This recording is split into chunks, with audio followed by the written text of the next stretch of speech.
In this video, we will be going over the solutions for the My Independent Study Guide booklet, Grade 6, Chapter 5, Integers and the Coordinate Plane. Chapter 5, Lesson 1. Question 1. What integer represents a loss of 15 yards in football? We have a loss, which is negative, of 15 yards. That would be answer B, negative 15.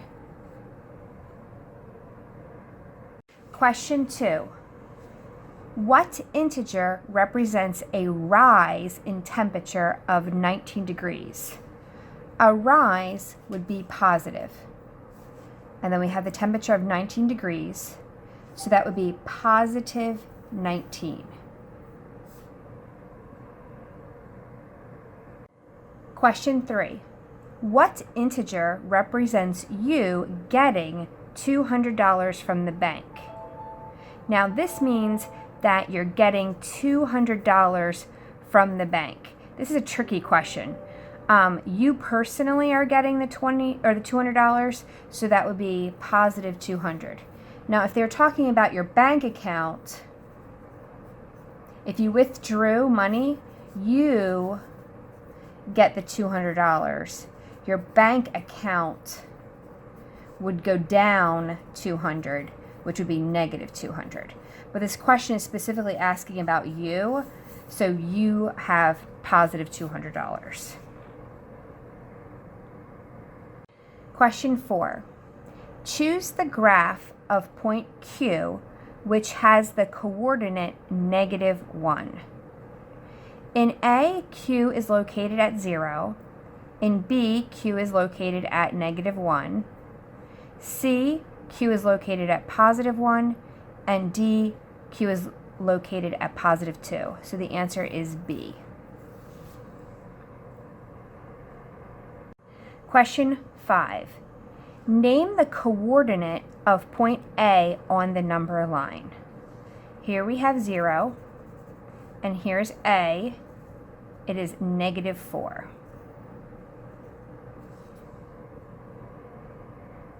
Chapter 5, Lesson 2. Question 1.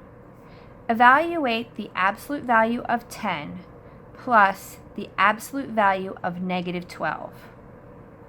The absolute value of 10 is 10. The absolute value of negative 12 is 12.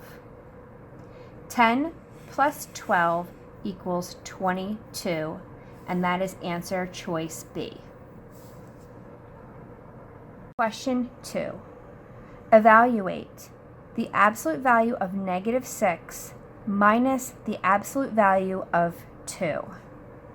The absolute value of negative 6 is 6, minus the absolute value of 2 is 2. 6 take away 2 is 4. That is answer choice B.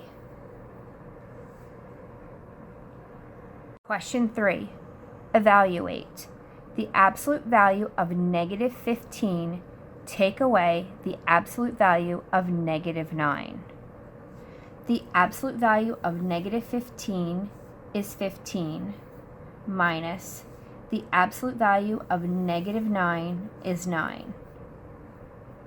15 take away 9 equals 6. That is answer choice D. Question 4. What is the opposite of 4? When you have a plain 4, it really is a positive 4. They're just not including the positive sign. The opposite of positive 4 would be negative 4. That's the opposite. And you can demonstrate this on a number line. This would be 0, this would be positive 4, and the opposite would be negative 4. That is answer choice A. Question 5. What is the opposite of negative 12? Well, the opposite of negative 12 would be positive 12. Again, if we have a number line, we have 0 in the center. Negative 12 would be over to the left, and the opposite would be positive 12. That is answer choice D. Chapter 5, Lesson 3, Question 1. Which sentence below is false? Well, let's take a look at each one. For A, we have a number line with 0, and we have positive 4 and negative 2. Is negative 2 less than 4? Yes, so this is true.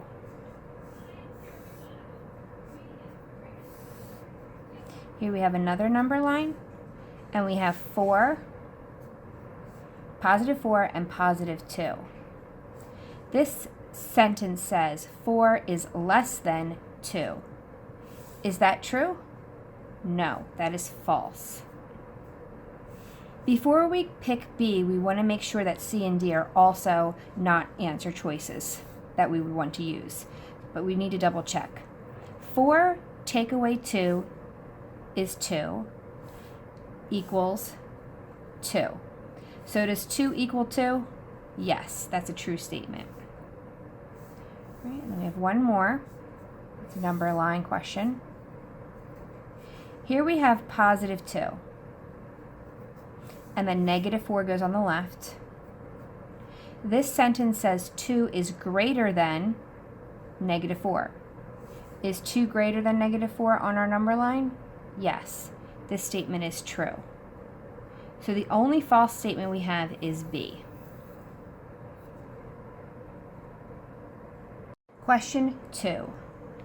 Which is greatest? Negative 6, negative 3, negative 1, or negative 5? We're going to draw a number line. Okay. We have negative 1, negative 3, negative 5, and negative 6. The greatest of these would be negative 1.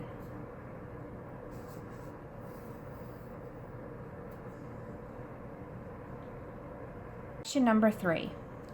Which is least? 0, negative 6, 3, or negative 3? We're going to make a number line. 0. We have negative 6, positive 3, and negative 3. The least amount would be the furthest to the left, which would be negative 6.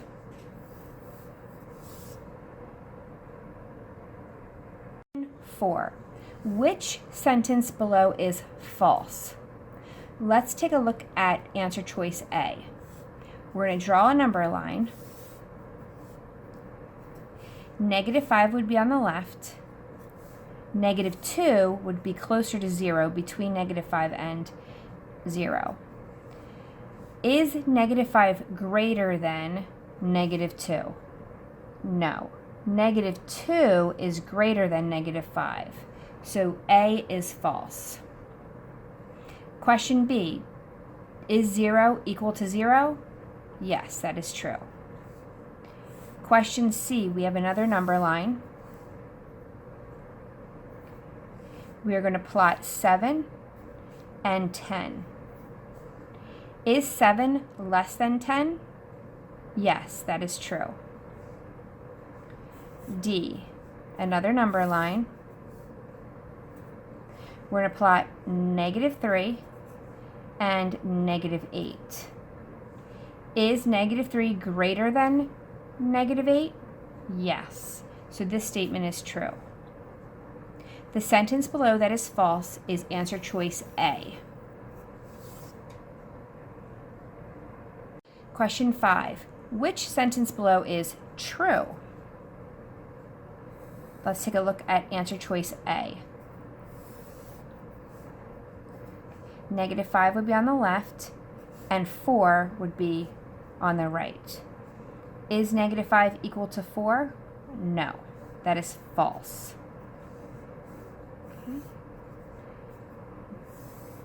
B, We have 4 and 2. Is 4 less than 2? No, that is false.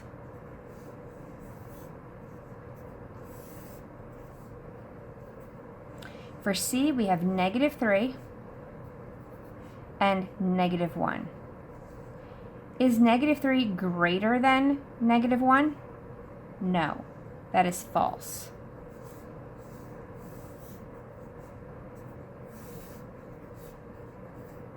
Here we have 0 and -3. Is 0 greater than -3? Yes, that is true. Which sentence below is true? Answer choice D. Chapter 5, Lesson 4, Question 1.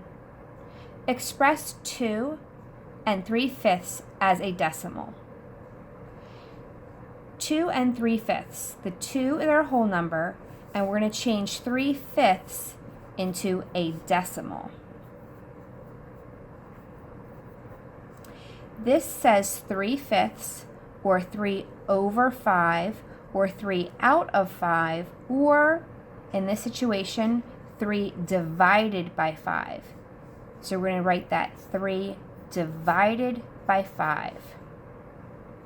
5 is not able to divide 3, so we write a 0. We're going to add a decimal point and a 0. 5 is able to divide 30 6 times, which equals 30, with nothing left over. So now I have to add 6/10 plus my whole number 2 to get 2 and 6/10. That is answer choice B. Question number 2. Express 57/16 as a decimal. 57 is your numerator, and that goes inside as your dividend. 16 is your denominator, and it's also your divisor. It's the one doing the dividing. Now, 16 cannot divide 5, so we put a 0 above the 5.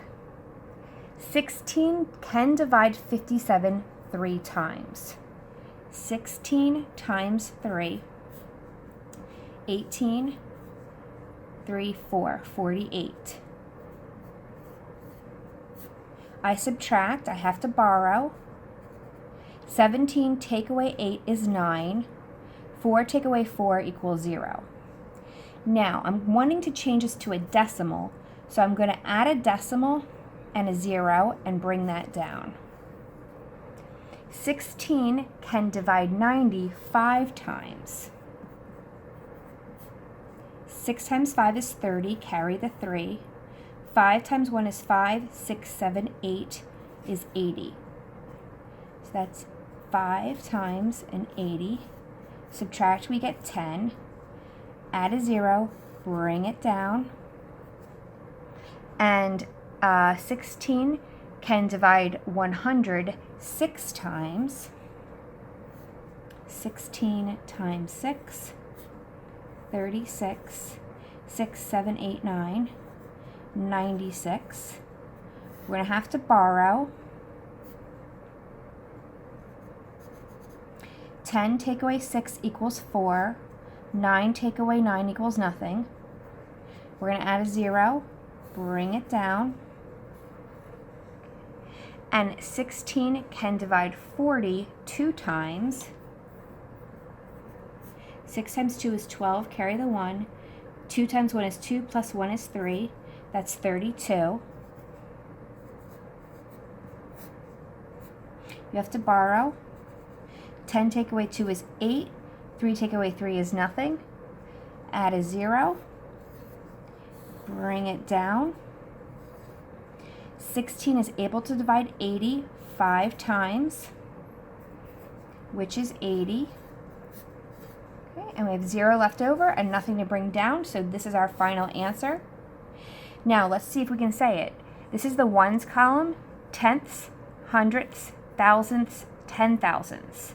So our answer is 3 and 5,625 10,000ths. which is answer choice. Oh, look. It's answer choice C. They're being tricky here because they're the same digits, but just one over. Answer choice C. Question number 3. Express 1/3 as a decimal. 1/3 is a fraction that it would be wise to remember its decimal value because it does occur frequently in the areas of math. 1/3 as a decimal is 0.3 repeating. And to show that to you, 1/3 is 1 divided by 3. 3 is unable to divide 1, so we put a 0 in the quotient. Add a 0.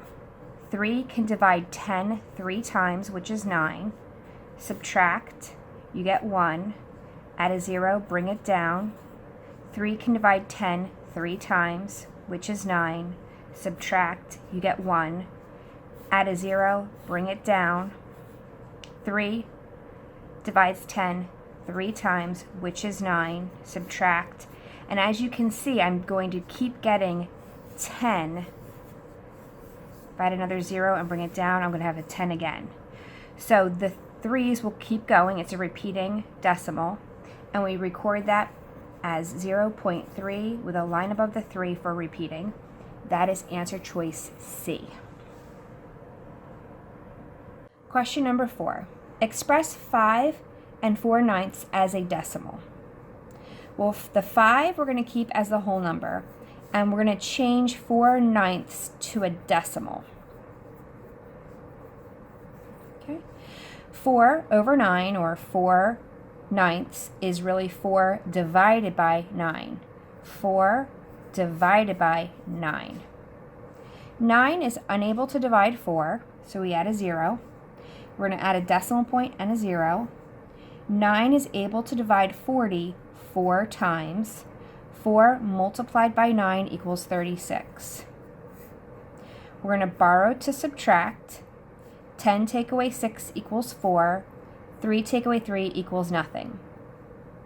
Add a 0, bring it down. 9 is able to divide 40 4 times.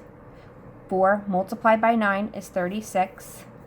We have to borrow to solve. 10 take away 6 is 4.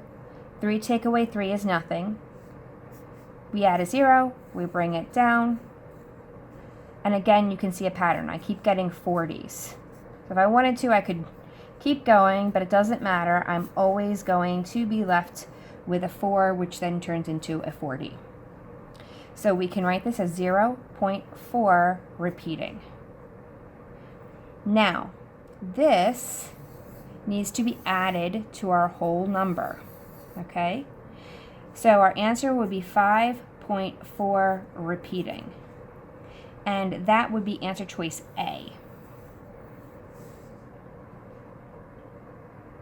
Number 5. Joanna says she is 5 3/4 feet tall. Write this in decimal form.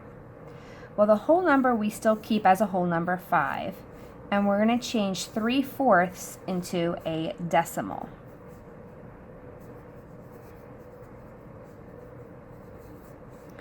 Three-fourths is 3 divided by 4. 4 is unable to divide 3, so we write a 0 in the quotient. I'm going to add a decimal point and a 0. 4 is able to divide 30 7 times. 7 multiplied by 4 equals 28. I subtract to solve. 10 take away 8 equals 2. Add a 0, bring it down. 4 is able to divide 20 5 times, which equals 20, and I get 0. So my decimal value for 3/4 equals 75 hundredths, which I still need to add to 5 feet. So my answer is 5.75 feet. And that is answer choice D. Chapter 5, Lesson 5, Question 1. Replace the blank space with a symbol to make -5 and 8/9 compared to -5 and 8/10 a true sentence. Now, we're going to change 8/9 to a decimal because really this, if we change this to a fraction, it would be -5 and 8/10. Now, I could find a common denominator between 9 and 10, and that would be 90. But then I'd have to multiply the numerators by that same amount. So we're just going to change 8/9 into a decimal. So we still have -5 and -5.8. We need to know what to put right here. So 8/9 we're going to change into a decimal by doing 8 divided by 9. 9 cannot divide 8, so we put a 0 there. We add decimals and a 0. 9 can divide 80 8 times. 8 multiplied by 9 is 72. I subtract. Okay, 10 take away 2 equals 8. Add a 0, bring it down. 9 divides 80 8 times, which is 72. Borrow. As you can see, we're going to get a repeating decimal here. Okay, so this would be 0.8 repeating. 0.8 would then go right here. This would be 0.8. So -5 and 0.8 would just be -5.8. Now we want to compare. This is repeating. We want to compare these two values, okay? So it might be easier to see this as -5.8888. On a number line, we'll put 0 here. -5.8 would be here, and -5.888 and so on would be to the left of that, okay? In which case this would be the bigger value. So we would say that -5 and 8/9 is less than -5 and 8/10. And that is answer choice B. Question 2. Replace the blank space with a symbol to make -2 and 875 thousandths less than or equal to -2 and 7/8 a true sentence. So here we have -2 and 875 thousandths. We're going to compare that to -2 point something. We were going to change 7/8 into a decimal by dividing 7 by 8. 8 is not able to divide 7. 8 can divide 70 8 times, which is 64. We have to borrow to subtract, and we get 6. Add a 0, bring it down. 8 is able to divide 60 7 times, which is 56. We're going to borrow to subtract, and we get 4. Add a 0, bring it down. 8 can divide 40 5 times, which is 40. And nothing's left over. So this is our decimal. We're going to add that right up here to our whole number -2. And we're going to get -2.875. And these are the same values. So they are equal. And that is answer choice B. Number 3, replace the blank space with less than, greater than, or equal to make -6/10 compared to -3/4 a true sentence. All right, so here we have -6/10, 0.6. Now, if you remember from a few questions ago, -3/4 would be -0.75. Okay, I will do that again just in case you missed that part, but 3 divided by 4 7 times 4 is 28. Borrow. 2, add a 0, bring it down. 5, 20, 0. Okay? So 3/4 equals 0.75. So we're going to be comparing 6/10 to negative 0.75. Now, here's my number line, here's 0. Both of these are negative, so they're going to be on the left of the 0. And it would go 0.6 followed by, so negative 0.6 followed by negative 0.75. All right, and the negative 0.6 is your greater, because it's on the right, the greater of the two. So it would look like this. And that is answer C. Question 4. Replace the blank space to make negative 1 45/100 compared to negative 1 9/20 a true sentence. Now, in the previous problems, I changed the fractions into decimals. For this one, I'm going to model by changing the decimal into a fraction. Now, this we read as negative 1 45/100. So I can write negative 1 45/100. This is negative 1 9/20. I can use 100 as a common denominator. So negative 1 45/100 will stay the same. Now I need to change 9/20 so it has a denominator of 100 as well. Our whole number negative 1 stays the same. To get from 20 to 100, I multiply by 5. 20 times 5 equals 100. I do the same with the numerator. I'm going to multiply the numerator by 5. 9 times 5 equals 45. This is 1 45/100, negative 1 45/100, and this is negative 1 45/100. So they are both equal. Answer choice D. Question 5. Use decimals to determine which fraction, 5/9, 8/15, 9/37, or 50/99 is greatest. Now, because this lesson is about changing fractions to decimals, we're going to change all of these fractions into decimals. Don't be discouraged. There are 4 fractions, which means we're going to have 4 division problems, and you can do this. Our first one is going to be 5 divided by 9. So 5/9 equals 5 divided by 9. Then we have 8/15, which equals 8 divided by 15.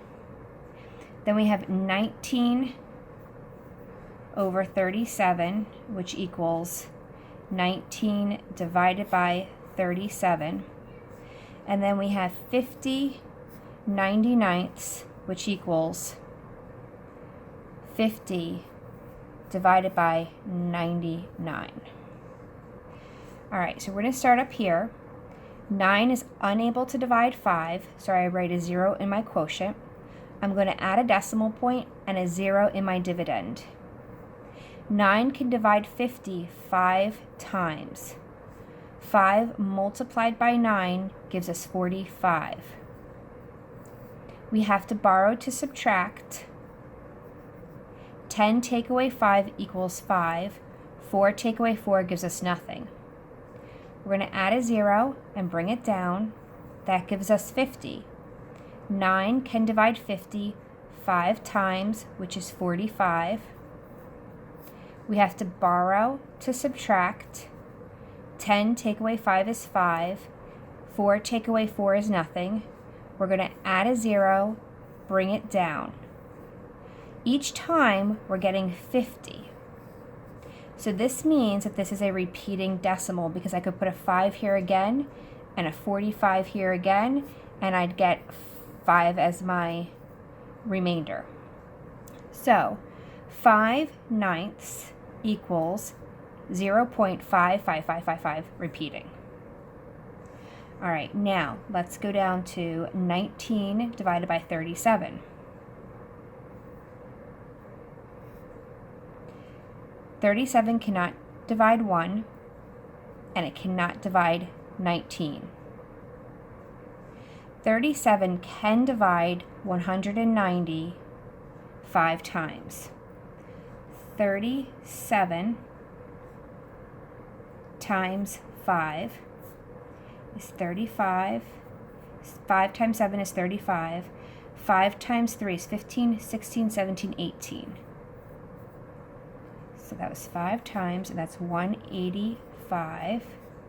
I subtract. I have to borrow.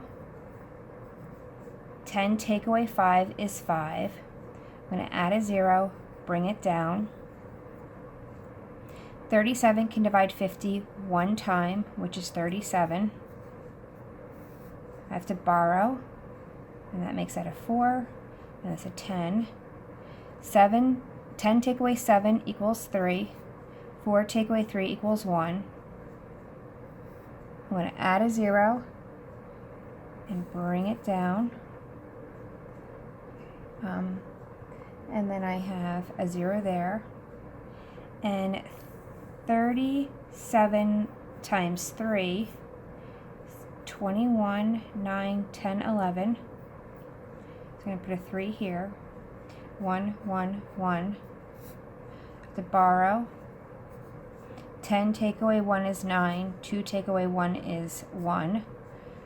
Now, I only went out 3 decimal places here. I'm only going to go out 3 decimal places here. I might later on, depending on what I get, I might need to keep going. But for right now, I feel pretty safe just having 3 decimal place values. Okay, 15 cannot divide 8. So I add a 0. 15 can divide 80 5 times. So 15 times 5. 5 times 5 is 25. 5 times 1 is 5, 6, 7, 75. I have to borrow to subtract. 10 take away 5 gives us 5. Add a 0, bring it down. 15 can divide 50 3 times. 5 times 3 is 15. 3 times 1 plus 1 is 4 for 45. I have to borrow. Gives me 5. And remember to put my 3 in the quotient. Now I need to add a 0, bring it down. Okay, I have 50 again, which is going to be a 3, which is going to give me 45. And when I subtract, I'm going to have 5 again. So this would be repeating. So here I have also, I went out 3 decimal places. All right, now for 99 and 50, 50 divided by 99. 99 cannot divide 5, cannot divide 50. So I'm going to put a decimal point here and a 0 in my dividend. 99 can divide 500 5 times. 99 times 5, 45, 46, 47, 48, 49. That's 495. I have to borrow. That gives me 5 left over. Add a 0, bring it down. 99 cannot go into 50. I'm going to add a 0, bring it down. I have 500. That's 5 times 495. I subtract. I get 5. Add a 0, bring it down. It goes in 0 times, which is 0. Add a 0, bring it down. 500, that's 5. Now I went a little bit further here, okay? But what we have is we have that 5/9 equals 0.555. Then we have 8/15 equals 0.533. 3, 3 repeating. Then 19 over 37 equals 0.513. And then 50 over 99 equals 0.505.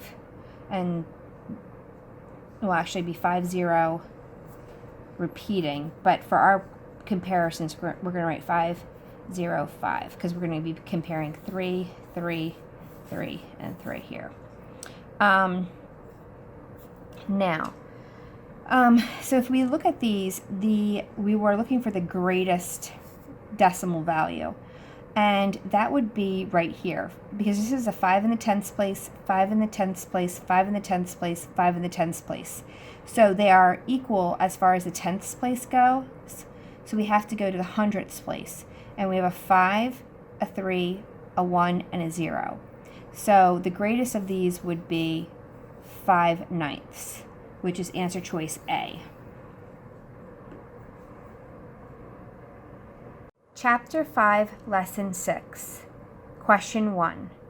In what quadrant is point S? Well, for quadrants, we go 1, 2, 3, and 4. Okay? It makes a C because it's a coordinate grid. So you go 1, 2, 3, 4. S is in quadrant 1.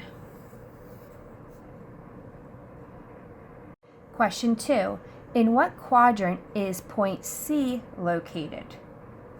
Point C is on the x-axis, so it is in neither the first or fourth quadrants. This would be the second quadrant, and this would be the third quadrant. But because C is right on the x-axis here, it is not in any particular quadrant. So the answer here is C, none. Question 3. What is the correct graph of -3, -5? The correct graph for -3, -5 is D. We go over 3, 1, 2, 3, negatively, and then down -5, 1, 2, 3, 4, 5. So this is -3, and this is -5.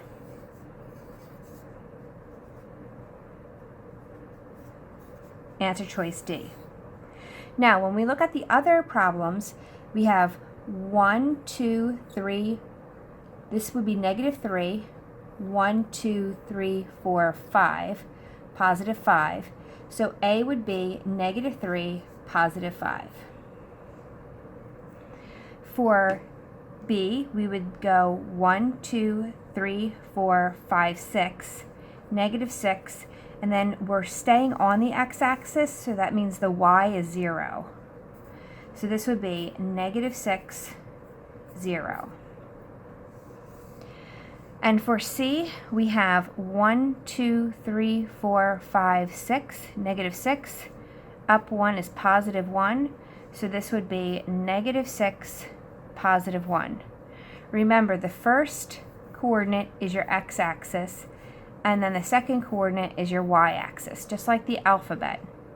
So you go left or right, and then up or down. Question 4. Which is the correct graph of 2, 1? 2, 1 would be letter A, because I go +2, 1, 2, and then up 1, +1. So that's 2, 1. B would be -2, +1. C is +2, 0. C is +1, +2. Again, you go left or right, then up or down. 2 is X, 1 is Y. Question 5. Name the ordered pair for point B. Point B is right here. Now, our x-axis would be how many to the left or right do we go. In this case, we're not going to go left or right. We're going to stay right here at 0. So our x is going to be 0. Our x coordinate is going to be 0. Now we have to figure out what our y coordinate is. Y is how many spaces up or down you go. In this case, we're going to go 1, 2, 3, 4 spaces up. So that would be positive 4. So we write 4. This is answer choice D.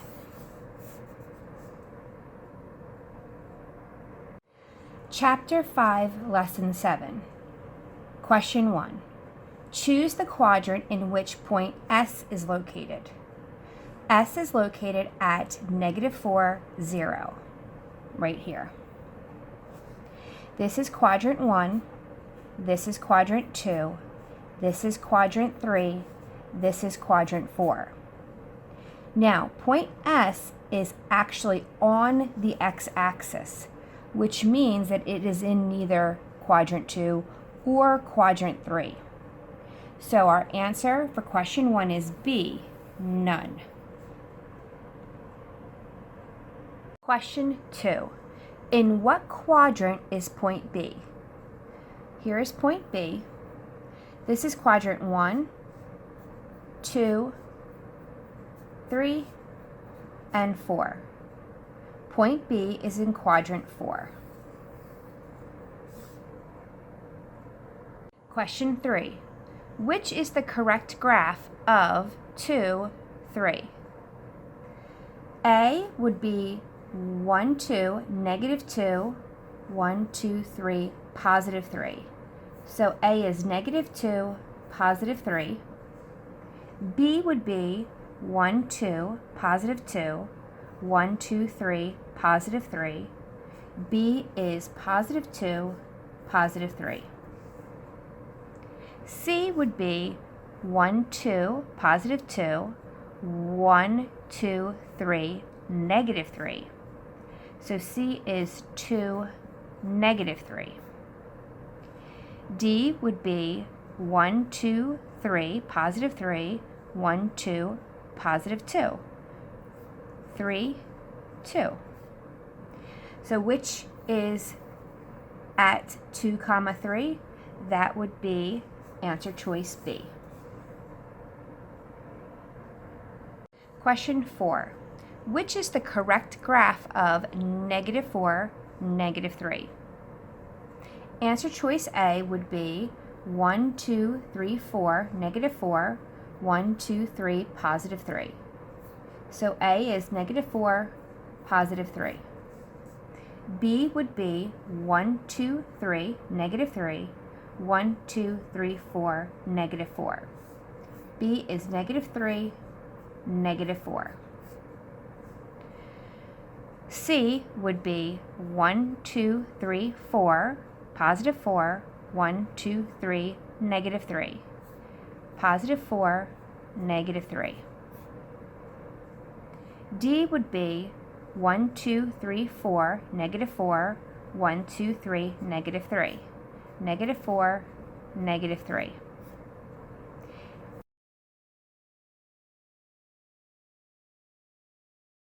Answer choice D is -4, -3. Question 5. Which is the correct graph of +1, -2.5? Answer choice A would be +2, 1, 2, -1.5. So this is +2, -1.5. B would be +1, -1.5.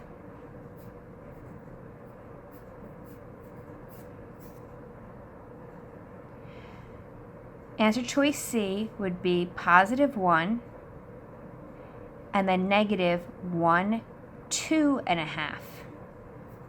+1, -2.5. Answer choice D would be +1, 2.5, and then +1. So +2.5 and +1. Answer choice C is positive 1, negative 2.5.